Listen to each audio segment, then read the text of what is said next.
আসসালামু আলাইকুম। শুভ সন্ধ্যা। এই মুহূর্তে যারা লাইভের সাথে আছেন দেশে কিংবা দেশের বিদেশ থেকে সকলকে আন্তরিক শুভেচ্ছা এবং অভিনন্দন জানাচ্ছি। যে এক ভাই আগেই কমেন্টস করেছে যে সব ঠিক আছে, ধন্যবাদ।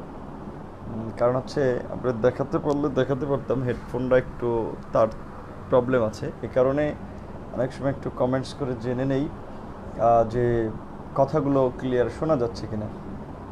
আজকের লাইভের আমার ক্যাপশনটি আপনারা দেখেছেন যে আমার একটি ক্যাপশন হচ্ছে যে এই নৈরাজ্যের থেকে উত্তরণের পথটা কী এবং কে দিবে মুক্তি। কারণ বর্তমানে দেশে যে একটা নৈরাজ্যকর অবস্থা চলছে, যে মানুষের ওইভাবে কাঙ্ক্ষিত মাত্রার বাক স্বাধীনতা নাই, রাজনীতি করার, সভা সমাবেশ মিছিল মিটিং করার অধিকার অনেক ক্ষেত্রেই সংকুচিত, যেটি একটি সাংবিধানিক অধিকার যে মানুষের সভা সমাবেশ মিছিল মিটিং সংগঠন করার। অথচ আমি গত কয়েকদিন ধরেই বিভিন্ন বিষয়ের মানে খুব কিছু বিষয়ে শুনে খুব আশ্চর্যান্বিত হয়েছি যে একটি এলাকায় ধর্ষণের বিরুদ্ধে মানববন্ধন করবে, সেটির জন্য পুলিশের কাছ থেকে অনুমতি নিতে হবে। ধর্ষণের বিরুদ্ধে প্রতিবাদ করতে হলে কেন পুলিশের কাছ থেকে অনুমতি নিতে হবে? তো ছাত্র অধিকার পরিষদের, যুব অধিকার পরিষদের, শ্রমিক অধিকার পরিষদের সারা দেশের নেতাকর্মীরাই আপনারা জানেন যে বিশেষ করে আমাদের রাজনৈতিক অঙ্গীকার থেকে, যে আমাদের যে রাজনৈতিক অঙ্গীকার, যে জনতার অধিকার আমাদের অঙ্গীকার, সেই জনতার অধিকার আদায়ের জন্য আমরা চেষ্টা করে যাচ্ছি আমাদের সীমিত সামর্থ্যের মধ্যে দিয়ে আমরা যতটুকু পারি। সেজন্য আমরা যখনই আমাদের চোখের সামনে কোনো অন্যায়, অনিয়ম কিংবা চরম মাত্রার দুঃশাসনের স্মৃতি বা চিহ্ন আমরা দেখতে পাই, আমরা সেটি নিয়ে কথা বলার চেষ্টা করি, প্রতিবাদ করার চেষ্টা করি। সে কারণে সারা দেশের ছাত্র অধিকার পরিষদের নেতাকর্মীরা, বর্তমানের যে সরকারি দলের নেতাকর্মী, ছাত্রলীগ, আওয়ামী লীগের নেতাকর্মীদের দ্বারা বিভিন্ন সময় হুমকির শিকার, কখনো সরাসরি হামলার শিকার।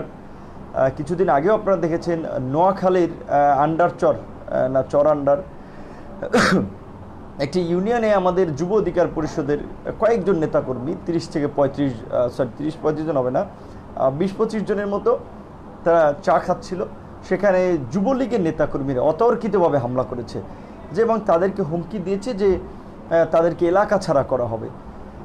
যে আরেকটা কথা আমি যেটা বলতে চাচ্ছিলাম মূলত আজকের লাইভ থেকে, যে নুরুল হক নূর নামে আগের যে পেজটি থেকে আমি লাইভে আসতাম, ওই পেজটি দুষ্কৃতিকারীরা হ্যাক করেছে। ওই পেজটি এখন পাওয়াও যাচ্ছে না। আমি জানি না আসলে প্রকৃতপক্ষে যে পেজটির কী হয়েছে। এর আগেও এই পেজটিও যেমন সম্ভবত 7.5 লাখের মতো ফলোয়ার্স হয়েছিল, এর আগেও এরকম একটি 7.5 লাখের মতো ফলোয়ার্সের পেজ, সেটি আপনার বিশেষ করে দুষ্কৃতিকারীরা রিপোর্ট করে বা নানাভাবেই বন্ধ করে দিয়েছে। কারা বন্ধ করতে পারে সেই দুষ্কৃতিকারা, আশা করি সেটি আপনাদের আর বোঝার বাকি নেই।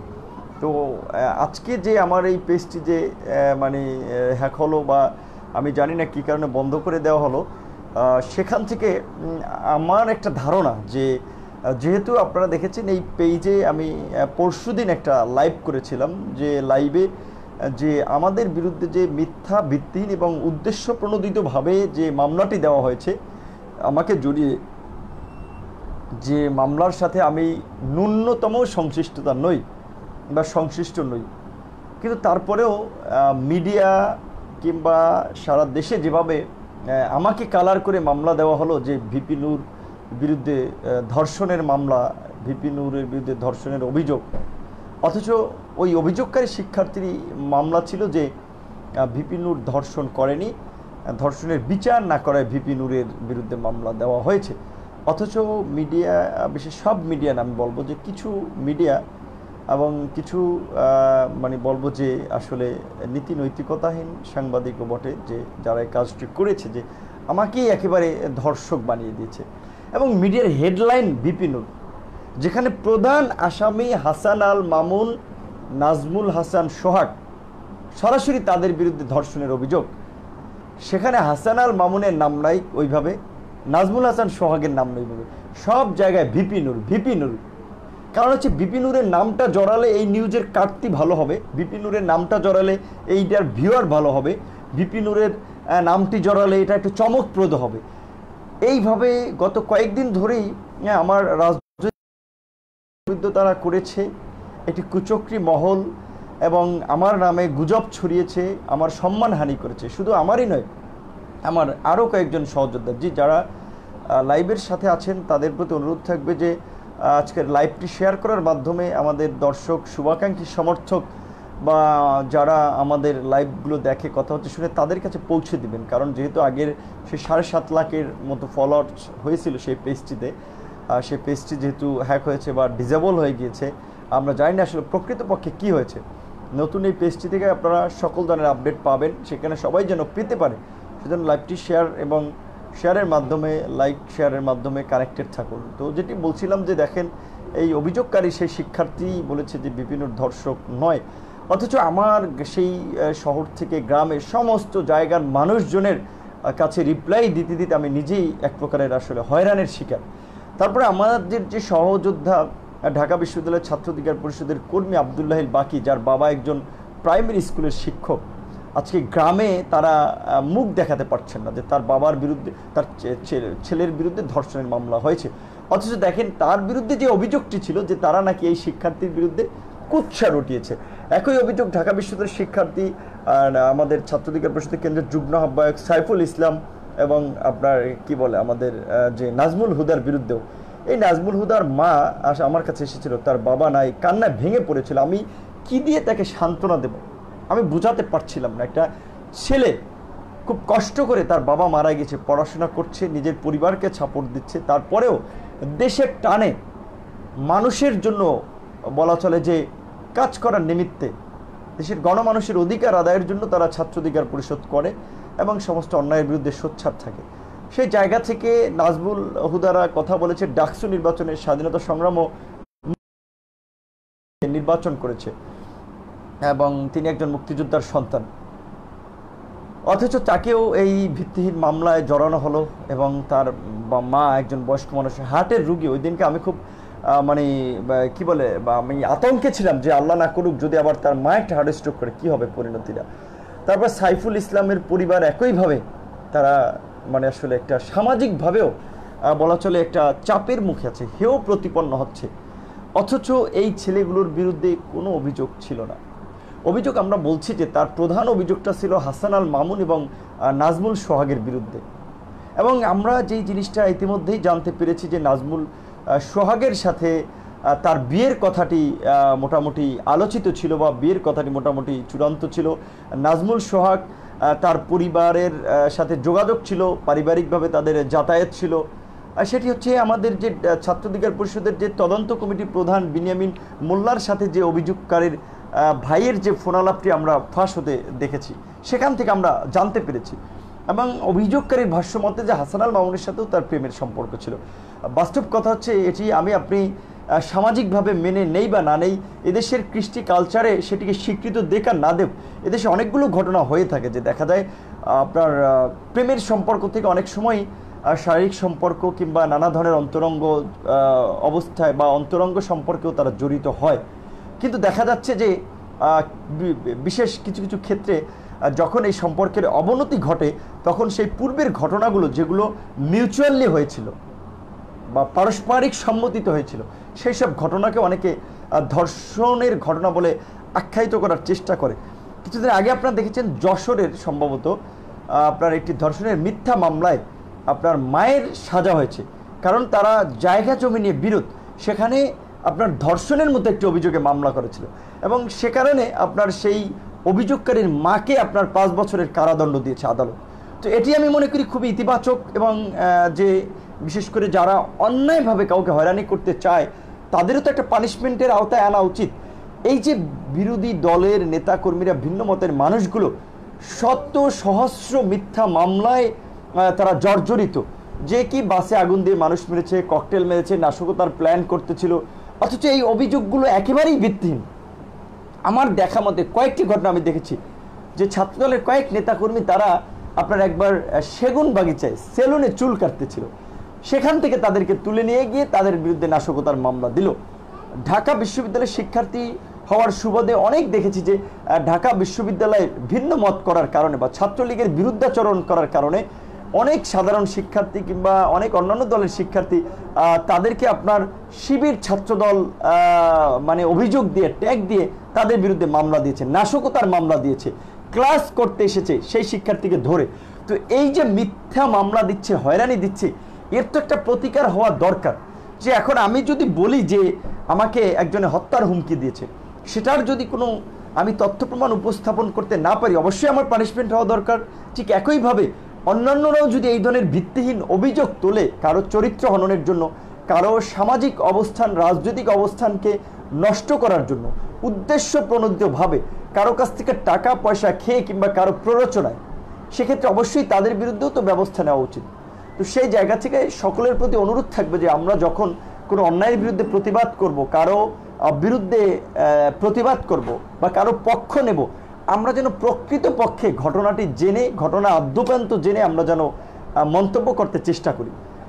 তো এই যে ঢাকা বিশ্ববিদ্যালয়ে আমাদের যে বোনটির অভিযোগ ছিল, আমি বারবার বলেছি যে আসলে হয়তো এটা অস্বীকার করা হয় নাই, যারা আমাদেরকে ভালোবাসেন কিংবা আমাদের সমর্থক শুভাকাঙ্ক্ষী কেউ কেউ হয়তো নানানভাবে দেখা যায় প্রথম দিকে অভিযোগকারীর ছবিটি না অন্য একটি মেয়ের ছবি ফেসবুকে ভাইরাল হয়েছিল, ইডেন কলেজের শিক্ষার্থী সম্ভবত, সেই মেয়েটি একটি বিড়ম্বনায় পড়েছে। কাজে এ ধরনের কাজগুলো করা উচিত না। এবং দেখা যাচ্ছে যে অনেক সময় ফেক নিউজের উপরে ডিপেন্ড করে আমরা বিভিন্ন জনকে খুব আক্রমণাত্মকভাবে কথা বলি, এটিও উচিত না।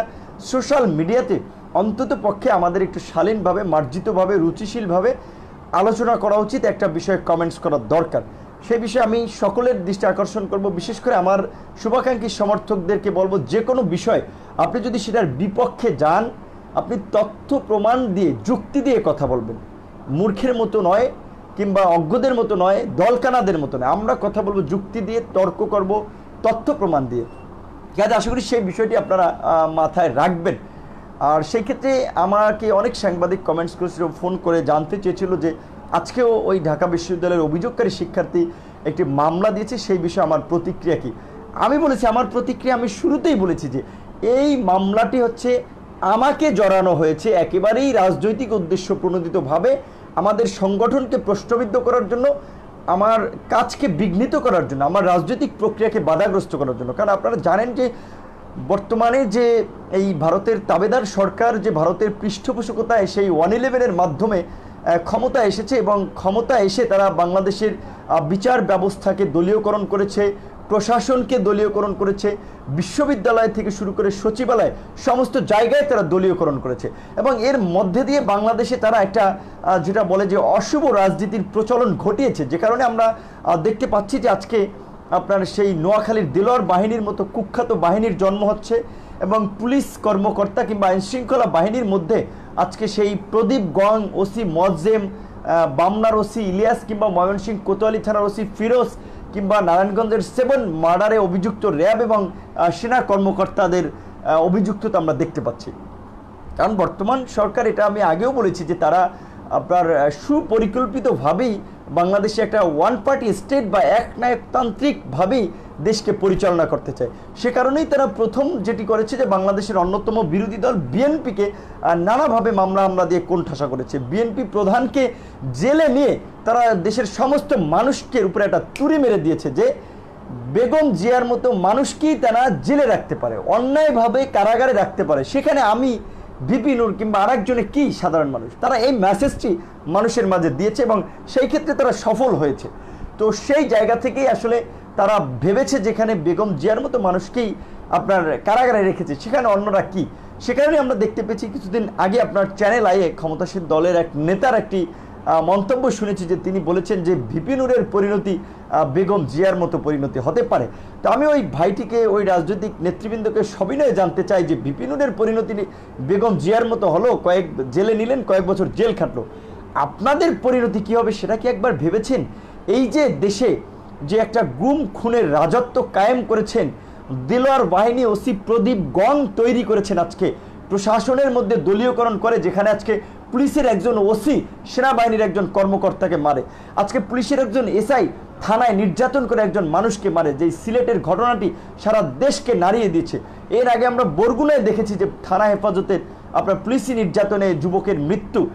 আমরা ওসি মজ্জেমের ভূমিকা দেখেছি আপনার নুসরাত হত্যাকাণ্ডে, এবং সেই সময়ে আপনার সেই জেলার এসপির ভূমিকাও দেখেছি। এই যে আপনারা যে একটা দুর্বৃত্তায়নের শাসন ব্যবস্থা কায়েম করেছেন, যেখানে স্থানীয় প্রশাসন, সরকার ব্যবস্থা বলেন, রাজনৈতিক সংগঠন বলেন, আইন শৃঙ্খলা বলেন, কোনো একটি প্রতিষ্ঠান বা সংস্থা সংগঠন ওইভাবে কাজ করতে পারতেছে না। রাজনৈতিক দলগুলোকে তো মাঠে নামতে দেওয়া হচ্ছে না। রাজনৈতিক দল তো অবশ্যই বিএনপি বড় একটা রাজনৈতিক দল, এটা তো আমাদের অস্বীকার করা হয়ে নাই। কিন্তু আপনারা দেখেছেন যে ধর্ষণের মতো একটি ঘটনাকে কেন্দ্র করেও বিএনপির নেতাকর্মীরা যখন রাজপথে নেমেছে, সেখানে পুলিশ তাদেরকে গ্রেপ্তার করেছে, হামলা করেছে বিভিন্ন জায়গায়। আপনার নোয়াখালীর ঘটনা দেখেছেন, সিলেটে দেখেছেন যে সিলেটে হামলা করেছে, নোয়াখালীতে হামলা করেছে, এবং নোয়াখালীতে হামলাই করেনি, ছাত্রদলের বেশ কয়েকজন নেতাকর্মীকে কারাগারেও প্রেরণ করেছে। এবং বিভিন্ন জায়গায় আপনার এই ধর্ষণের প্রতিবাদ করার কারণেও ছাত্রলীগ হামলা করছে। মৌলভীবাজারের ঘটনাটা আপনারা দেখেছেন, কিশোরগঞ্জ ছাত্র অধিকার পরিষদের মানববন্ধনে কিংবা প্রতিবাদে আপনারা দেখেছেন সেখানে পুলিশ কিভাবে বাধা দিয়েছিল। আপনার রংপুরে আমাদের সহযোদ্ধাদেরকে দেখেছেন, রংপুরে সেখানে ছাত্র শ্রমিক সকলে মিলেমিশে সামাজিক সংগঠনগুলো যখন একটা প্রতিবাদ করতে যাচ্ছিল, সেটি নিয়ে সেখানে কিভাবে তারা বাধাগ্রস্ত করেছিল, ধাক্কাধাক্কি করেছিল। একইভাবে লালমনিরহাট সহ দেশের বিভিন্ন জায়গায় আপনারা ঘটনাগুলো দেখেছেন। এবং খুবই উদ্বেগ এবং আশ্চর্যের সাথে লক্ষ্য করেছি যে আপনারা দেখছেন সেই নিরাপদ সড়ক আন্দোলন, কোটা সংস্কার আন্দোলনগুলোতে সেই ক্ষমতাসীন দলের ছাত্র সংগঠন বিশেষ করে বা তাদের যে অঙ্গ সংগঠন, তাদের যে সেই হাতুড়ি বাহিনীর ভূমিকা, এর তাণ্ডব আপনারা দেখেছেন। শিক্ষার্থীদের উপরে হামলা, মামলা, নির্যাতন চালানো, এবং আজকের এই সেই ধর্ষণ বিরোধী আন্দোলন যেখানে সমগ্র বাংলাদেশে এই ধর্ষণ এবং নারী নিপীড়নের বিরুদ্ধে ফেটে পড়েছে। তারা আজকে প্রতিবাদ করছে যে তারা নারীর নিরাপত্তা চায়, শিশুদের নিরাপত্তা চায়, তারা একটা নিরাপদ বাংলাদেশ চায়, তারা এদেশে আইনের শাসন চায়। যেই আইন শৃঙ্খলা বাহিনী বা যে আইন আমার নাগরিকদের অধিকারকে রক্ষা করতে পারে না, নাগরিকদেরকে সুরক্ষা দিতে পারে না, সেই আইনের তো পরিবর্তন দরকার। এবং যেই আইনের রক্ষকরা যারা আজকে নাগরিকদেরকে রক্ষা করতে পারছেন না, তাদের তো সে পদে থাকার কোনো নৈতিক ভিত্তি নেই। আপনারা দেখেছেন যে বাম সংগঠনগুলো সহ আমরা বিভিন্ন সংগঠন স্বতঃস্ফূর্তভাবে যুগপৎভাবে যার যার জায়গা থেকে এই যে চলমান ধর্ষণ এবং গুম খুন, নারী নিপীড়নের বিরুদ্ধে যে আন্দোলন সংগ্রাম চালিয়ে যাচ্ছি, এটি কিন্তু নিরাপদ সড়ক এবং কোটা সংস্কার আন্দোলনের মতোই আরেকটি গণ আন্দোলনে যেটা বলে রূপ লাভ করছিল। শিক্ষার্থীরা যার যার জায়গা থেকে বিভিন্ন জায়গায় দাঁড়িয়ে যাচ্ছিল। ঠিক তখনই এই সরকার যেহেতু বিভিন্ন সময় এখন বর্তমানে বা ডাকসুর নির্বাচিত প্রতিনিধি হিসেবে ভিপি নূর একটা জায়গা তৈরি করে নিয়েছে, এবং এই বর্তমানে যে রাজনৈতিক শূন্যতা বা বর্তমানে যে দেশে অগণতান্ত্রিক পরিবেশ বা দমন পীড়নের মধ্যেও বিশেষ করে মানুষের অধিকার নিয়ে কথা বলার কারণে জেল জুলুম অত্যাচার নির্যাতনের মুখেও আপসীন ভূমিকায় থেকে যে একটা রাজনৈতিক জায়গা করে নিয়েছে ভিপি নূর, সে কারণে ক্ষমতাসীন দল অনেক আগে থেকেই তারা একটি অস্বস্তিতে বা বিভ্রান্তিতে ভুগেছিল। যে কারণে তারা আপনারা দেখেছেন সেই ডাকসু নির্বাচনের শুরু থেকে যেদিন ফলাফল ঘোষণা করেছে, সেই সিনেট ভবন থেকেই ছাত্রলীগের প্রতিবাদ শুরু হয়েছে যে ভিপি নুরুলকে মানি না, সব পদ মানে। এবং ঢাকা বিশ্ববিদ্যালয়ের ভিসির বাসার সামনে তারা অবস্থান নিয়েছিল, সেটি আপনারা দেখেছেন। এবং ক্যাম্পাসে আমি হামলার শিকার হয়েছিলাম, ক্যাম্পাসের বাইরে বগুড়া, ব্রাহ্মণবাড়িয়া, আমার নিজ জেলা বিভিন্ন জায়গায় এই ক্ষমতাসীন দলের দুর্বৃত্তদের দ্বারা হামলার শিকার হয়েছিলাম, সেটিও আপনারা দেখেছেন। আমি যেটা বলেছিলাম যে বাংলাদেশের আমার চেয়ে অনেক ত্যাগী ছাত্রনেতারা রয়েছেন, অনেক রাজনৈতিক কর্মী রয়েছেন, কিন্তু অল্প সময়ে আমার মতো নির্যাতিত নিপীড়িত হয়েছেন আমি এইটুকু বলতে পারি যে এরকম একজনের নামও দেখাতে পারবেন না। সেই জায়গা থেকে বলছি যে তারা তো শুরু থেকেই ভিপি নূরকে প্রতিপক্ষ মনে করে এবং ভিপি নূরকে ফাঁসানোর জন্য নানা ধরনের ষড়যন্ত্র তারা করেছে। যেই কোটা সংস্কার আন্দোলনে আমরা নেতৃত্ব দিলাম এবং আমাদের দাবি মেনে নিল প্রধানমন্ত্রী, কিংবা পরবর্তীতে প্রজ্ঞাপনও জারি হলো, সেই আন্দোলনকে থামানোর জন্য যখন এই যে ঢাকা বিশ্ববিদ্যালয়ের ভাইস চ্যান্সেলরের বাসায় হামলা করেছিল গুন্ডারা পরিকল্পিতভাবে আন্দোলনকারীদের উপরে দায় চাপানোর জন্য, যেখানে ঢাকা বিশ্ববিদ্যালয়ের ভিসি মহোদয় নিজে বলেছিলেন যে আমার ছাত্ররা এ কাজ করতে পারে না, সেখানে আপনার আমাদের বিরুদ্ধেই আপনার সেই ভিসির বাসায় ভাঙচুরের মামলা হলো, এবং সেই মামলায় আমাদের বেশ কয়েকজন সহযোদ্ধা আপনার জেলও খাটলো, রিমান্ডেও গেল, নির্যাতন নিপীড়ন সহ্য করলো, এবং এখনও সেই মিথ্যা মামলায় হাজিরা দিয়ে যাচ্ছে। তারপরে এই নিরাপদ সড়ক আন্দোলনে দেখেছেন আমাদের রাতুল লুমাকে কিভাবে জড়িয়েছে তারা, তারপরে আসেন ডাকসু নির্বাচনে, যেই ডাকসু নির্বাচনে বিপি হয়েছে, বিপি হওয়ার পরে বর্তমান প্রধানমন্ত্রীও গণভবনে ডেকেছে, আমরা গিয়েছি। সেই ডাকসু নির্বাচনে ব্যালট বাক্স ছিনতাইয়ের অভিযোগে আপনার কিংবা প্রবোস্টকে লাঞ্ছিত করার অভিযোগে বিপি নুরের বিরুদ্ধে মামলা হয়। গত বছরের 22শে ডিসেম্বর আমরা যখন ভারতে মুসলিমদের নাগরিকত্ব বঞ্চিত করার জন্য কিংবা মুসলিমদেরকে ভারত থেকে বিতাড়ন করার জন্য যে সিএএ এনআরসি নাগরিকপুঞ্জি আইনটি বা যেটি করার প্রস্তাবনা চলছিল, আলোচনা চলছিল, সেটি নিয়ে যখন সেখানে আন্দোলন হচ্ছিল, সেই আন্দোলনের প্রতি সংহতি জানিয়ে যে ভারতের যে চরিত্র, একটা অসাম্প্রদায়িক ভারত, গণতান্ত্রিক ভারত বা গণতান্ত্রিক ইন্ডিয়া, হ্যাঁ, সেই আন্দোলনের সাথে সংহতি জানাতে আমরা তখন ঢাকায় আমরা একটা প্রেস রিলিজ দিয়ে এবং একটা ছোটোখাটো প্রোগ্রামের আয়োজন করেছিলাম। সেই প্রোগ্রামে এদেশেও মোদির দালাল এবং ওই যে ভারতে যে বিজেপি রয়েছে, বর্তমান বিজেপি, তারা তো একেবারেই একটা ধর্মীয় উগ্রপন্থী সংগঠনের রাজনৈতিক দল, সেটি তার বলার অবকাশ রাখে না যে আরএসএস যারা উগ্রপন্থী সংগঠন, স্বয়ং এই যে বিজেপি কিংবা ভারতের এই যে বর্তমান প্রধানমন্ত্রী নরেন্দ্র মোদিও এই উগ্র হিন্দুত্ববাদী যে দলটি, এই আরএসএস রাষ্ট্রীয় স্বয়ংসেবক সংঘ, তাদের নেতা ছিলেন। সেই মোদি আজকে আপনার ভারতের বা ইন্ডিয়ার প্রধানমন্ত্রী, এবং তিনি একসময় গুজরাটের মুখ্যমন্ত্রী ছিলেন এবং গুজরাটে হিন্দু মুসলিম দাঙ্গা লাগানোর পেছনেও নাকি তিনি মুখ্য ভূমিকা পালন করেছিলেন। সে কারণে তাকে গুজরাটের কসাইও বলা হয় এবং আমেরিকা সহ বিভিন্ন দেশ তাকে একসময় ব্ল্যাক লিস্ট করেছিল, যেন সভ্য দেশ চেয়ে আমরা যে মোদি বাংলাদেশেও যখন আসবে তখন আমরা মোদির আগমনকে প্রতিহত করার ঘোষণা দিয়েছিলাম এবং বিভিন্ন সংগঠনও সেটিতে সাড়া দিয়ে যার যার জায়গা থেকে তারাও একটা প্রতিবাদ গড়ে তুলেছিল। সেই কারণে সেই বলা চলে যে এই ভারতের দালাল, সেই এদেশীয় দোসররা মোদির উগ্র হিন্দুত্ববাদ বা আরএসএসের এদেশের যারা নেতৃবৃন্দ, তারা আমাদের উপরে কিংবা এই যে আপনার যেটা বলি যে ভারতের এদেশীয় দালালরা সেই ডাকসুর ভবনে হামলা করেছিল আমাদের উপরে। সেদিন আপনারা সারা বাংলাদেশ দেখেছিল যে সেদিন আমাদের 24 জন সহযোদ্ধাকে আহত করেছিল। সেই হামলার নেতৃত্ব দিয়েছিল এই যে বর্তমান ঢাকা বিশ্ববিদ্যালয়ের ছাত্রলীগের সভাপতি সঞ্জিত চন্দ্র দাস এবং সাদ্দাম হোসেন। এবং এই সঞ্জিত চন্দ্র দাস কি ধরনের উগ্র কথাবার্তা বলে থাকে, কি ধরনের তার আচরণ, সেটি আপনারা দেখেছেন। যে আজকে ছাত্র অধিকার পরিষদের বিরুদ্ধে একটি অভিযোগ এসেছে, যেটির সত্যতাও আমরা মনে করি যে নাই, থাকলেও সেখানে একজন ব্যক্তির সংশ্লিষ্টতা থাকতে পারে, কিন্তু আর কোনো নেতাকর্মী সেই ঘটনায় জড়িত না। কারণ প্রধান অভিযোগ হাসান আল মামুনের বিরুদ্ধে ছাত্র অধিকার পরিষদ, আর বাকিদের বিরুদ্ধে না। অথচ তারপরে সেই অভিযোগের কারণে ছাত্র অধিকার পরিষদকে ধর্ষক অধিকার পরিষদ বলে এই সঞ্জিত, কিংবা ছাত্রলীগের প্রেসিডেন্ট আল নাহিয়ান খান জয়রা এবং নুরু গং, ধর্ষক গং, নানাভাবে তারা বক্তব্য দিচ্ছে। আমি একটা কথা আপনারা সবাই জানেন যে আসলে অনেক মানুষ আছে যারা পদ পদবি ঠিক রাখার জন্য নানা ধরনের উগ্র কথাবার্তা বলে থাকে, নেতাদেরকে খুশি করার জন্য নানা ধরনের বেফাস মন্তব্য করে থাকে এবং সেটি তাদের একটা মানে চারিত্রিক গুণাবলী হয়ে গেছে যেটা বলা চলে। তো সেই জায়গা থেকে আজকে একটা অভিযোগ আশায় যদি ছাত্র অধিকার পরিষদ ধর্ষক পরিষদে হয়, তাহলে ছাত্রলীগ যে সেই 1999 সাল থেকে জাহাঙ্গীরনগর বিশ্ববিদ্যালয়ে সেই ধর্ষণের সেঞ্চুরি করা মানিকদের সংগঠন, যা 2000 সালে ঢাকা বিশ্ববিদ্যালয়ের পয়লা বৈশাখে আপনার শিক্ষার্থীকে বিবস্ত্র করছিল ছাত্রলীগের নেতারা এবং প্রতিনিয়ত এই যে ধর্ষণের অভিযোগগুলো আসছে ছাত্রলীগের নামে, তাহলে ছাত্রলীগ কি ধর্ষক লীগ? আমি সেটা জানতে চাই। এবং এই যে যুবলীগের বিরুদ্ধে অভিযোগ চালে, যুবলীগ কি ধর্ষক লীগ? এই যে ক্যাসিনো কাণ্ডের বিরুদ্ধে আমরা দেখলাম যুবলীগের ঢাকা মহানগর দক্ষিণের সভাপতি ইসমাইল চৌধুরী সম্রাট সহ বেশ কয়েকজন নেতাকর্মী জড়িত হয়েছে। তাহলে কি যুবলীগের নাম ধর্ষক লীগ না ক্যাসিনো লীগ? এবং এইভাবে যে বর্তমানে দেশে যে একটা গুম খুনের রাজত্ব কায়েম করেছে বর্তমান সরকার, তাহলে বর্তমান সরকারকে আমরা কি বলবো? সেটি আমি সেই নেতাদের কাছেই প্রশ্ন রেখে গেলাম। তো এখন একটা কথা হচ্ছে যে আপনার জ্ঞানী মানুষ, বুদ্ধিমান মানুষ যুক্তি দিয়ে কথা বলে, যুক্তি দিয়ে তর্ক করে, আর মূর্খরা অজ্ঞরা যেটা বলে যে তারা মানে হচ্ছে যেটা বলে যে দলকানা মনোভাব কিংবা তাদের কুপমণ্ডুকতা দিয়ে আসলে সংকটকে অনেক সময় মোকাবেলা করতে যায়, কিন্তু বাস্তবিক অর্থে তো সেটি সম্ভব নয়। আমি ভুল বলি না রাইট বলি, সেটি তো আপনাদের জাস্টিফাই করার এখতিয়ার রয়েছে।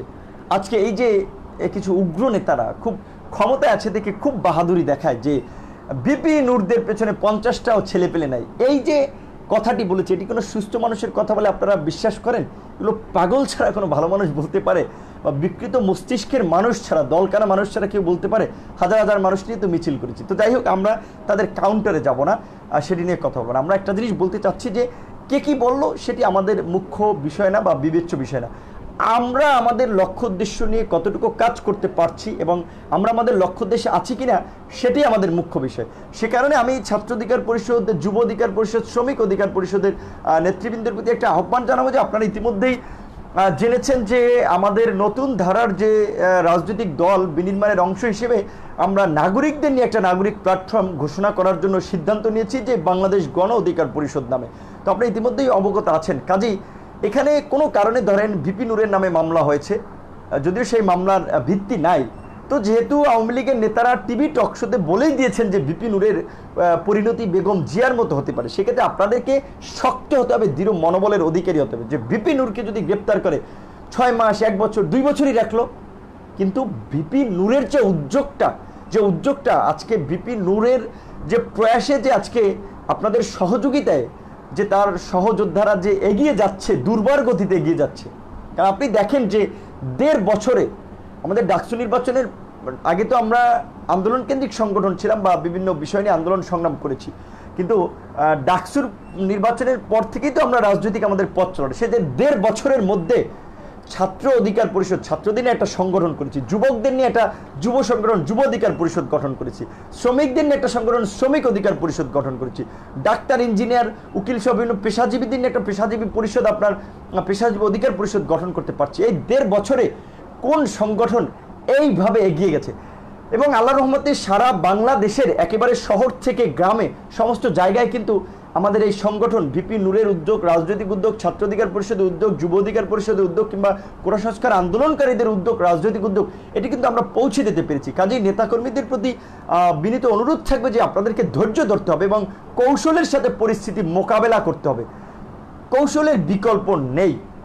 বর্তমান সরকার চাচ্ছে যে যেভাবে অন্যান্য রাজনৈতিক দলগুলোকে তারা কোণঠাসা করেছে, তারা যেভাবে মামলা হামলা দিয়ে দমিয়ে রেখেছে, আমাদেরকেও সেভাবে দমিয়ে রাখুক, কিন্তু সেটি তো তারা পারছে না, আর আশা করি ইনশাল্লাহ পারবেও না। আজকে এক নূরকে যদি গ্রেপ্তার করে করুক না, শত শত নূর বাংলাদেশে তৈরি হয়েছে বর্তমানে। তো তারপরে আমি বিশেষ করে আমার নেতাকর্মীদের পাশাপাশি অন্যান্য রাজনৈতিক দলের নেতাকর্মীদের প্রতি সবিনয় একটা অনুরোধ করব যে আজকে বাংলাদেশে দীর্ঘদিন ধরেই যে গণতন্ত্রের সংকট চলছে, আইনের শাসনের যে সংকট চলছে, ফ্যাসিবাদী শাসন ব্যবস্থার জাতাকলে যে নাগরিক জীবন পিষ্ট হচ্ছে, আজকে কি ছাত্র, কি সাংবাদিক, কি বিশ্ববিদ্যালয়ের শিক্ষক, কি সমাজকর্মী, কেউই আজকে নিরাপদ নাই সরকারের কাছে।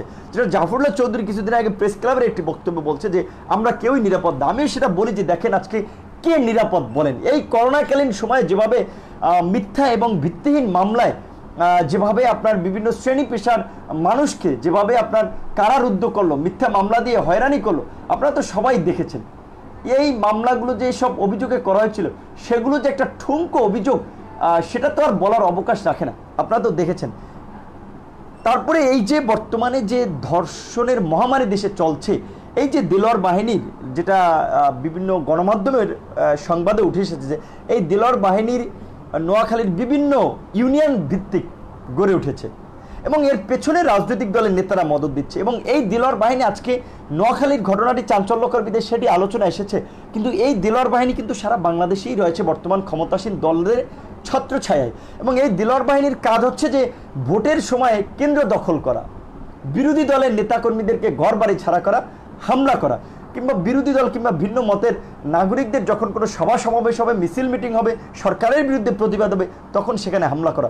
কাজে এই দুর্বৃত্তরা যখন অপকর্ম করে, তখন তো সরকারি দলের তাদেরকে তো প্যাট্রোনাইজ করতেই হয়, পৃষ্ঠপোষকতা করতেই হয়। সুতরাং এই স্বৈর শাসনের যদি অবসান না ঘটানো যায়, এই স্বৈর শাসনের অবসান ঘটিয়ে যদি দেশে গণতন্ত্র পূর্ণ প্রতিষ্ঠা না করা যায়, তাহলে তো এই ধর্ষক বাহিনীর তাণ্ডব তো থামানো যাবে না। আজকে ওই যে ওসি প্রদীপ একজন সেনা অফিসারকে মেরে আপনার একটা বিদেশি দূতাবাসে যোগাযোগ করে, কেন ইমাজিন যে এটি কোনো সামান্য বিষয়? আপনি মনে করেন তিনি কেন ওই ইন্ডিয়ান দূতাবাসে যোগাযোগ করেছিল? অবশ্যই মারার পেছনের ঘটনার সাথে ইন্ডিয়ান দূতাবাসের একটা সংশ্লিষ্টতা ছিল। আজকে অনেক দেশপ্রেমিক সেনা অফিসার, তাদেরকে দেশ ছাড়তে হয়েছে। এখন আমরা দেখতে পাচ্ছি যে সোশ্যাল মিডিয়াতে তারা বিভিন্ন ধরনের কথাবার্তা বলছেন দেশ নিয়ে, অনেকগুলো কথা দেশের প্রতি খুবই ইতিবাচক, দেশের স্বাধীনতা সার্বভৌমত্বের পক্ষে, এবং অনেকগুলো কথা আবার আমি বলবো যে একটু বিব্রতকর আমাদের জন্য। তো এই যে তারা যে কথাগুলো বলছে, কেন বলছে? কিছু না হলে তো তারা এমনি এমনি বলে নেই। কেন তারা আজকে দেশের বাইরে? এর প্রশ্নের উত্তর খুঁজতে হবে। সে কারণে আজকে যদি আমরা বলছি যে দেশে একটা আইনের শাসন প্রতিষ্ঠিত না করা যায়, একটা গণতান্ত্রিক শাসন ব্যবস্থা গড়ে তোলা না যায়, তাহলে কে পুলিশ বলেন, কে আর্মি বলেন, কে সেনাবাহিনী বলেন, কেউ কারো কাছে আজকে নিরাপদ নয়। আজকে সমস্ত জায়গায় একটা বিশৃঙ্খলভাবে এই রাষ্ট্র চলছে বন্ধুগণ। সেই জায়গা থেকে আমরা বলছি বিভিন্ন রাজনৈতিক দলগুলো, এনাফ ইজ এনাফ, অনেক হয়েছে, আর কত? আজকে ভিপি নূরের চরিত্র হননে মামলা করা হচ্ছে। আমি তো চ্যালেঞ্জ করে বলেছি যে তিনি ওই আপনি দেখেছেন যে একই অভিযোগে দুটি মামলা করেছে, দুটি থানায়, এবং তার অভিযোগের ধরনও ভিন্ন।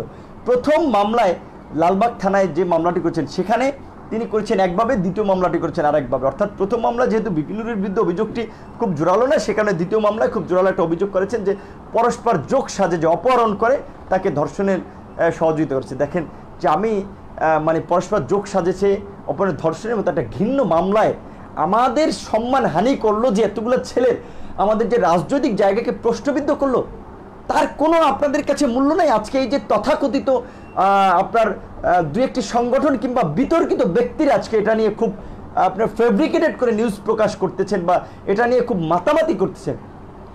সে একজন নারী, তাকে একটা মন্তব্য করায় তার খুব সম্মান হানি ঘটেছে। এতগুলো ছেলের পরিবারকে যে আজকে একটা বিপর্যয়ের মুখে ফালালো, তাদের রাজনৈতিক অবস্থানটাকে যে প্রশ্নবিদ্ধ করলো। একই সাথে আপনাদের তো এটিও পর্যবেক্ষণ করতে হবে যে আসলে তিনি যে অভিযোগটি করছেন তার সত্যতা কতটুকু। আজকে আমি বলছি যে এই যে ঢাকা বিশ্ববিদ্যালয়ের বোনটির পাশে দেখেন কে রয়েছে, ছাত্রলীগ এবং ওই আওয়ামী লীগের লোকজন ছাড়া আর কেউ রয়েছে? কেউ তার পক্ষে একটা স্টেটমেন্ট দিয়েছে, কথা বলছে? তিনি বলছেন যে ঢাকা বিশ্ববিদ্যালয়ের জন্য লজ্জা। এই ছাত্রী বোনটির যে অভিযোগ আপনার জানুয়ারির 3 তারিখ ধর্ষণের শিকার হয়েছিল, অথচ দেখেন এই জানুয়ারির 5 তারিখে ঢাকা বিশ্ববিদ্যালয়ের একজন শিক্ষার্থীর ধর্ষণের ঘটনাকে কেন্দ্র করে সারা দেশ উত্তল হয়েছিল। আমরা অসুস্থ শরীর নিয়ে তখন আপনার এই যে আলটিমেটাম দিয়েছিলাম 48 ঘন্টার মধ্যে, যে কুর্মিটোলা যে ধর্ষণের ঘটনা ঘটলো 5 তারিখ, একই তো ঘটনা, ধর্ষণ। তো তিনি কেন সে সময় অভিযোগ করলেন না? তো যাই হোক, সেটি তার ব্যক্তিগত বিষয়। তিনি যে অভিযোগ করেছেন সেটি তিনি তথ্য প্রমাণ দিবেন। আমি মিডিয়ার ভাই বোনদের প্রতি বিনীতভাবেই অনুরোধ করব, সবিনয় করজোরে অনুরোধ করব যে আপনারা আসলে সেই ছাত্রীর বক্তব্যটি ঢালাওভাবে প্রচার না করে এবং আমাদেরকে একেবারে চরিত্র হনন না করে প্রকৃত ঘটনাটা আপনারা জেনে আপনারা একটা নিরপেক্ষ জায়গা থেকে সত্যগুলো প্রচার করার চেষ্টা করেন। আজকে এই ক্ষমতাসীন দলের আপনার প্রধানমন্ত্রীর উপপ্রেস সচিব আশরাফুল আলম খোকন, তাকে ভেবেছিলাম ঢাকা বিশ্ববিদ্যালয়ের ছাত্র সাবেক, আপনার চ্যানেল আইয়ের সাংবাদিকতা করেছে, একজন প্রগতিশীল মানুষ হতে পারে, কিন্তু তার যে আপনারা একটু তার ফেসবুক স্ট্যাটাসগুলোতে যান, যে দেখেন যে একজন প্রধানমন্ত্রীর উপপ্রেস সচিব পদমর্যাদার কর্মকর্তা এইভাবে লিখতে পারে কিনা বা এই কথাগুলো বলতে পারে কিনা। কারণ প্রধানমন্ত্রী তো সবার প্রধানমন্ত্রী। আপনি আমি মানি বা নাই মানি, ভোট দিতে পারি বা নাই পারি, আমরা ভোটারবিহীন বলি আর যাই বলি, রাষ্ট্রের প্রধানমন্ত্রী তো বর্তমানে রাষ্ট্রের অভিভাবক। তো তার উপপ্রেস সচিব তিনি তো ছাত্রলীগ করলেও তার তো একটা নিরপেক্ষ দৃষ্টিভঙ্গি থাকবে। তিনি সেই কোটা সংস্কার আন্দোলন থেকে আমাদের বিরুদ্ধে নানা ধরনের গুজব ছড়িয়েছেন। এই আন্দোলনকে তার নেতৃত্বে আমি বলবো যে নানাভাবে প্রোপাগান্ডা ছড়ানো হয়েছিল যে এই আন্দোলন জামাত শিবিরের আন্দোলন, এই হ্যাং ট্যাং। অথচ দেখেন এই আন্দোলন সরকার বিরোধী আন্দোলন, সরকার পতনের আন্দোলন। অথচ সেই আন্দোলনের চূড়ান্ত রূপ আপনারা দেখেছেন, আমরা একেবারেই শান্তিপূর্ণভাবে আমাদের দাবি দেওয়া নিয়েই ফোকাসে ছিলাম। তারপর নিরাপদ সড়ক আন্দোলন নিয়ে তারা অপপ্রচার দেখেন, তার প্রিভিয়াস পোস্টগুলোতে গেলে আপনারা পাবেন। এবং কিছুদিন আগে চ্যানেল আইয়ের 3য় মাত্রার একটি প্রোগ্রামে আমি যুক্ত ছিলাম, সেখানে তিনি সরাসরি লাইভে তার ভেরিফাইড ফেসবুক অ্যাকাউন্ট থেকে কমেন্টস করেছেন। তিনি যদি সত্যবাদী হয়ে থাকেন, তিনি ফেসবুক অথরিটির মাধ্যমে একটা বিবৃতি দিয়ে প্রমাণ করুক যে খোকন ওই পোস্টে কমেন্টস করেনি। ওই লাইভটি তখন অনেক মানুষ দেখেছিলেন, অনেক মানুষ সাক্ষী রয়েছে তার কমেন্টসে। তিনি কমেন্টস করেছেন যে বিপিনুর তো ধর্ষক, এখানে প্রোগ্রামে আসলো কিভাবে? যেখানে ছাত্রীর অভিযোগ যে সে ধর্ষক নয়, ধর্ষণের বিচার না করায় তার বিরুদ্ধে অভিযোগ আছে, সেখানে তারা ধর্ষক বানিয়ে অপপ্রচার করছে, মেলাইন করছে, ফেব্রিকেটেড করছে। সুতরাং এই জায়গা থেকে তো বলার অবকাশ নেই যে এই ছাত্রীর পেছনেও একটা খুঁটি রয়েছে, পেছন থেকে কেউ কলকাঠি নাড়ছে। পৃথিবীর ইতিহাসে বোধহয় এমন আপনার অনশনের ঘটনা কম আছে, যে একেবারে সুসজ্জিত প্যান্ডেল, ল্যাপটপ মানে কাঁথা বালিশ, তারপরে আপনার এই যে ফ্যান লাইট, একেবারে অন্যরকম একটা পরিস্থিতি। তারপরে আমরা বলছি যে একজন মানুষের প্রতিবাদ করার একটা গণতান্ত্রিক অধিকার রয়েছে, সেটাই নিয়ে আমরা কিছু বলবো না। কিন্তু এগুলো তো ছাত্রলীগের প্যাট্রোনাইজে এই আশরাফুল আলম খোকনদের পৃষ্ঠপোষকতায় হচ্ছে, শুধুমাত্র ভিন্ন মতের রাজনীতি করার কারণে আজকে প্রলোভন দেখিয়েছে, তাদের দলে বেরাতে চেষ্টা করেছে, ব্যর্থ হয়ে বিভিন্ন মামলা দিয়েছে, হামলা করেছে। এখন তারা আজকে আমাদেরকে সেই হুমকি দিচ্ছে যে বেগম জিয়ার মতো পরিণতি হবে। আমরা বলতে চাই যে ক্ষমতার দাম্ভিকতা দেখায়েন না। এদেশের জনগণ যদি কালকে রাজপথে নেমে আসে, পরের দিন আপনাদেরকে করুণ নিষ্ঠুরভাবে ক্ষমতা থেকে বিদায় নিতে হবে। এবং বলছি যে আপনারা নিজেদের চরিত্রটা বা নিজেদের কাজগুলো একটু উপলব্ধি করতে চেষ্টা করেন, দাম্ভিকতা পরিহার করে, যে আপনারা দেশকে যেই জায়গায় নিয়ে গিয়েছেন, আজকে দেশের স্বাধীনতা সার্বভৌমত্ব একটা হুমকির মুখে, দেশের সীমান্তে প্রতিনিয়ত আজকে লাশ পড়ে, আপনারা সেগুলো বন্ধ করতে পারছেন না। দেশের মধ্যে আইনশৃঙ্খলা পরিস্থিতির চরম অবনতি, আজকে পুলিশি হেফাজতে মানুষ মরছে, আপনারা প্রতিকার করতে পারছেন না। পুলিশের হাতে সেনাবাহিনী মরছে, আপনারা প্রতিকার করতে পারছেন না। পুলিশ ধর্ষকদের পক্ষে অবস্থান নিচ্ছে, সেই ওসি মোয়াজ্জেম থেকে শুরু করে সাম্প্রতিক সময় আমরা দেখেছি আমাদের ছাত্র অধিকার পরিষদের একজন সংখ্যালঘু বন্ধু জুনুরঞ্জন দাস এই ধর্ষণের বিরুদ্ধে প্রতিবাদ করে তাদের বিরুদ্ধে আপনার চর মারতে গেছে একজন পুলিশের ওসি। তো এই তো আপনাদের আইনশৃঙ্খলার অবস্থা, আপনারা পেঁচিয়ে ফেলেছেন। সাপ যেমন করাতে পেঁচালে সাপের অস্তিত্ব বিলীন হয়ে যায়, আপনারা সেভাবেই আজকে পেঁচিয়ে পড়েছেন। আপনাদের অস্তিত্ব বিলীনের পথে আপনারা যেভাবে এই দেশকে একটি ব্যর্থ রাষ্ট্রের দিকে নিয়ে যাচ্ছেন, এদেশের জনগণ অনেক সহ্য করেছে, আর সহ্য করবে না। আমি জনগণকে একটা কথাই বলবো যে আজকে দেশে অনেক কাঠখড় পুড়িয়েও আজকে ভিন্ন মত কিংবা বিরোধী রাজনৈতিক দলসমূহের মধ্যে একটা ঐক্যের কথাবার্তা চলছে, একটা ঐক্যের জায়গায় তারা যেতে পারে। এবং আশা করি যে দেশের স্বাধীনতা সার্বভৌমত্বের প্রশ্নে, দেশের গণতন্ত্রের প্রশ্নে এবং দেশের বাংলাদেশ সংস্কারের একটা নতুন কর্মসূচি ভিত্তিক আন্দোলন সামনে আপনারা দেখতে পাবেন।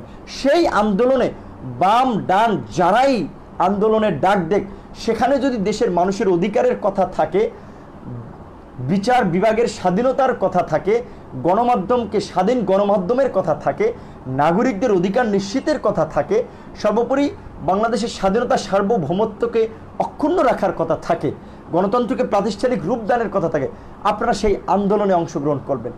আমি হয়তো আপনাদের সাথে জানি না আসলে কতদিন আপনাদেরকে এই ভয়েসগুলো দিতে পারবো, বার্তাগুলো দিয়ে যেতে পারবো, কারণ বর্তমানের এই ভোটারবিহীন সরকার যেভাবে আমাদের কণ্ঠ রুদ্ধ করার জন্য আমাদের পেছনে লেগেছে, তাতে কখন কি হয়ে যায় বলা যায় না। সেই জায়গা থেকে আপনাদের প্রতি অনুরোধ থাকবে, আমরা অনেক রাজনৈতিক আমরা অনেক বিভাজনের রাজনীতি করেছি, আর বিভাজনের রাজনীতি করে আমরা এই স্বৈর শাসকদেরকে সুযোগ দেব না, আমরা দিতে চাই না।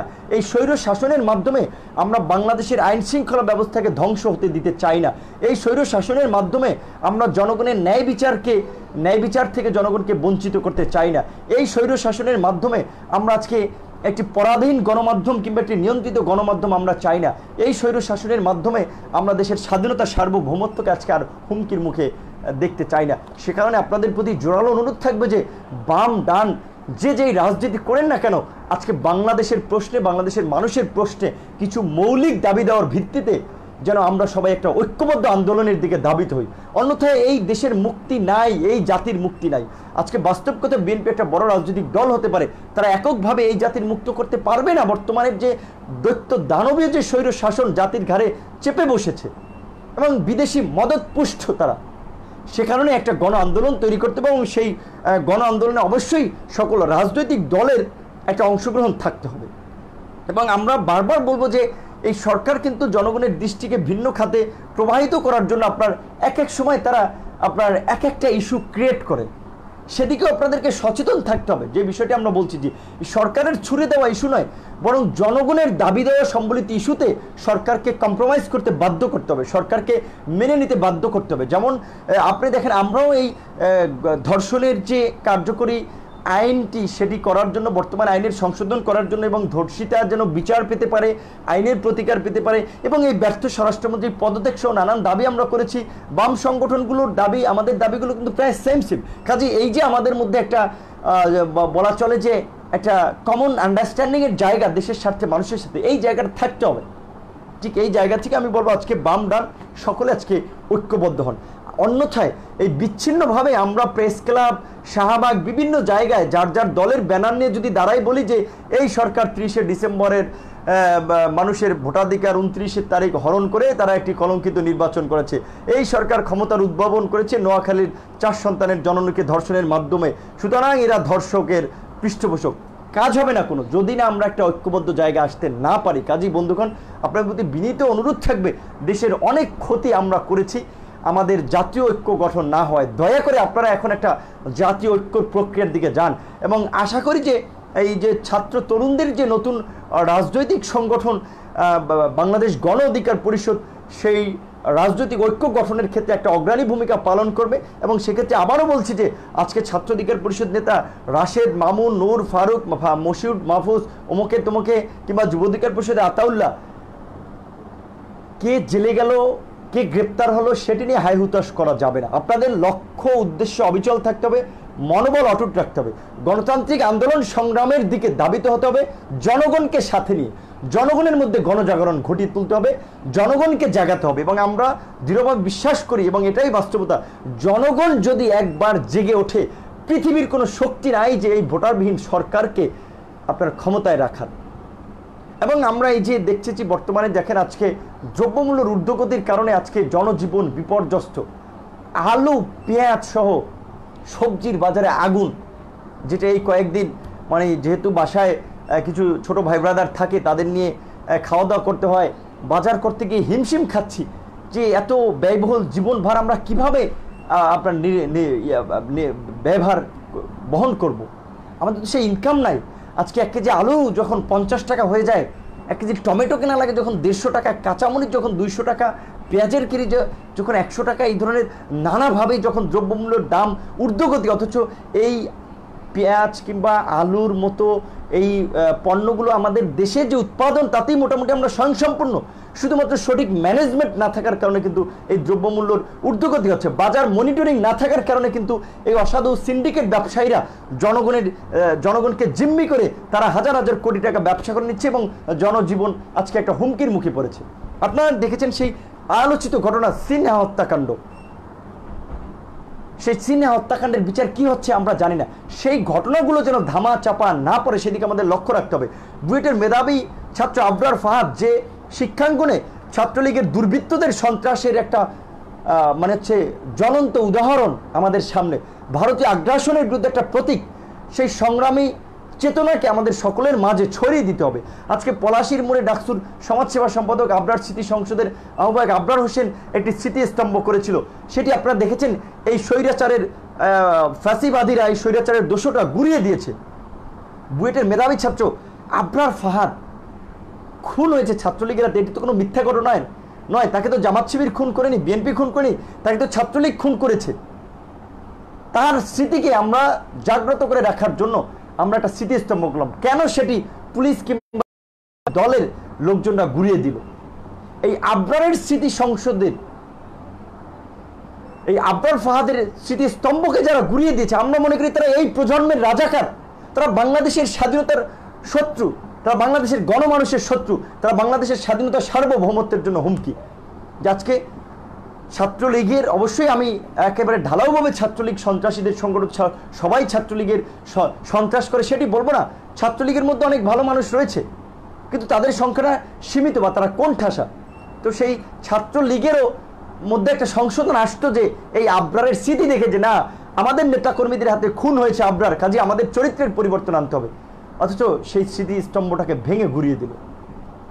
আমরা কি পেরেছি সেটি রক্ষা করতে? এই তো আমাদের স্বাধীন দেশ, ভারতের বিরুদ্ধে কথা বলা যাবে না, ভারতের বিরুদ্ধে আগ্রাসনের বিরুদ্ধে একটা সিম্বল আমরা এখানে তুলে ধরতে পারবো না।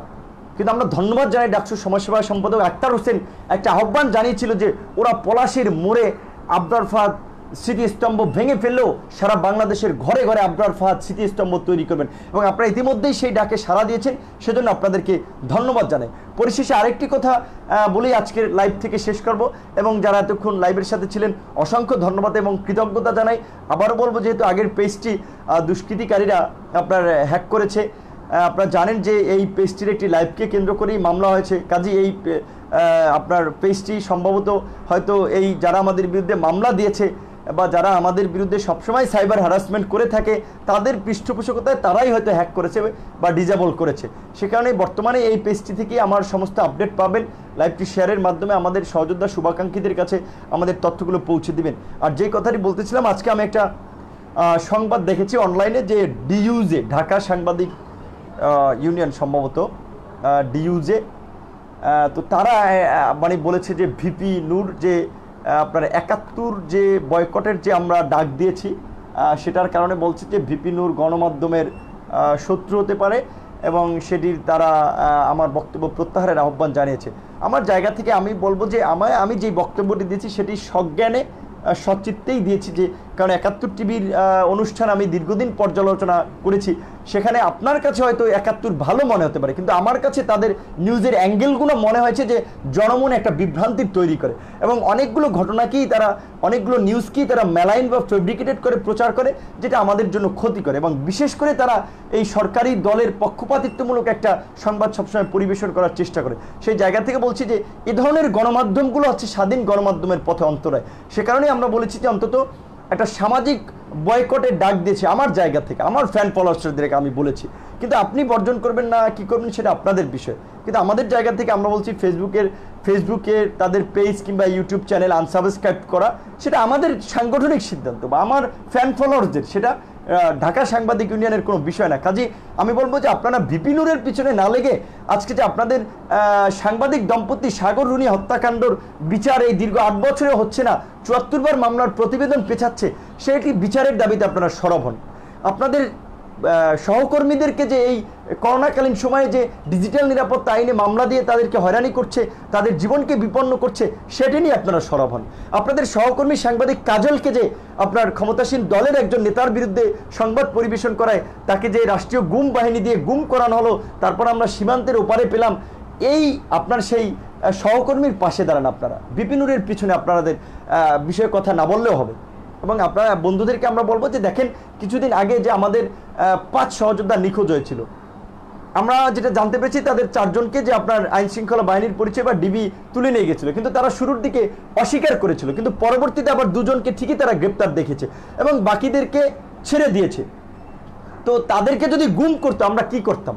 সুতরাং এ কারণেই বলছি যে আইন শৃঙ্খলা বাহিনীর প্রতি যে আপনারা এই যে আপনার এই দুর্বৃত্তায়নের শাসন ব্যবস্থাকে টেকানোর জন্য ছাত্রদের পেছনে আজকে ছাত্রদেরকেও গুম করার চেষ্টা করতেছেন, এটি ঠিক নয়। এটি এদেশের জনগণ কিন্তু মেনে নেবে না। তারা দেখতেছে সব কিছু যে কোনো সময় কিন্তু ফুসে উঠতে পারে। কাজে আপনারা এই জনগণের স্বার্থবিরোধী কর্মকাণ্ড থেকে সরে এসে আপনারা জনগণের পক্ষে অবস্থান নেন। এবং আমরা অনুরোধ করবো এই যে গুম খুনের রাজনীতি, এটি যেন সরকারও বন্ধ করে এবং কিভাবে দেশের গণতন্ত্রকে পুনঃ প্রতিষ্ঠা করা যায়, আইনের শাসনকে নিশ্চিত করা যায় এবং কিভাবে এই যে ক্ষমতাসীন দলের দুর্বৃত্তায়ন বন্ধ করা যায়, ক্ষমতাসীন দলের সেই ধর্ষণের সাথে জড়িত ছাত্রলীগ যুবলীগের লাগাম টেনে ধরা যায়, ক্ষমতাসীন দলের গুম খুনের রাজনীতি এবং এই যে টাকা পাচার, দুর্নীতি, লুটপাট এগুলো বন্ধ করে যায়, সেই দিকে সরকার ফোকাস দিবে। এবং এই আইন শৃঙ্খলা বাহিনী সহ আমরা বলবো এই যে আপনারা যে তুলে নিয়ে যাচ্ছেন, এর জন্য কিন্তু আপনাদেরকে খেসারত দিতে হবে যে পরিচয় গোপন করে তুলে নিয়ে যাচ্ছেন, কখনো আপনারা আদালতে সোপর্দ করতেছেন, কখনো কারো মায়ের কোলে ফিরিয়ে দিচ্ছেন, আবার কখনো দিচ্ছেন না। কাজে সেক্ষেত্রে নেতাকর্মীদের বলবো একটু সচেতন থাকার জন্য। তারা এই গুম খুনের ভয় দেখে আমাদের মনে একটা আতঙ্ক তৈরি করতে চায়, আপনারা মোটেও বিচলিত হবেন না।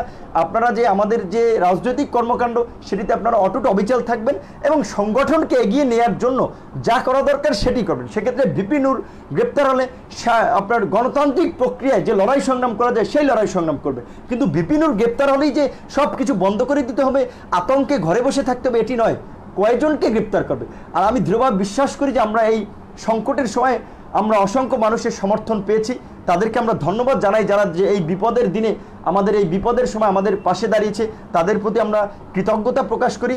এবং আমরা একটা কথাই বলতে চাই যে আমরা আজকে ব্যক্তি স্বার্থে কিছু করছি না, আমাদের প্রয়োজনে কিছু করছি না, যা করছি এদেশের মানুষের জন্য কথা বলতেছি, কাজ করতেছি, এদেশের গণতন্ত্রকে প্রাতিষ্ঠানিক রূপ দানের জন্য কথা বলতেছি, এদেশের স্বাধীন বিচার বিভাগ নিশ্চিত করার জন্য কথা বলতেছি, এদেশের স্বাধীন গণমাধ্যম নিশ্চিত করার জন্য কথা বলতেছি, সর্বোপরি মানুষের গণতান্ত্রিক অধিকার আদায়ের জন্য লড়াই সংগ্রাম করছি। কাজেই এই লড়াই সংগ্রামে আমরা যখন বিপদে পড়ব, সেখানে যদি আপনাদের সহযোগিতা না পাই, তাহলে আপনারাও বিপদে পড়বেন, এবং আপনারা যেমন আমাদের বিপদে দাঁড়াবেন না, আপনাদের বিপদেও কিন্তু তখন জনগণ দাঁড়াবে না। কাজেই আজকে জনগণের মধ্যে একটা ঐক্য গড়ে তুলতে হবে, সবসময় নির্যাতিতদের সাথে দাঁড়িয়ে, নিপীড়িতদের সাথে দাঁড়িয়ে।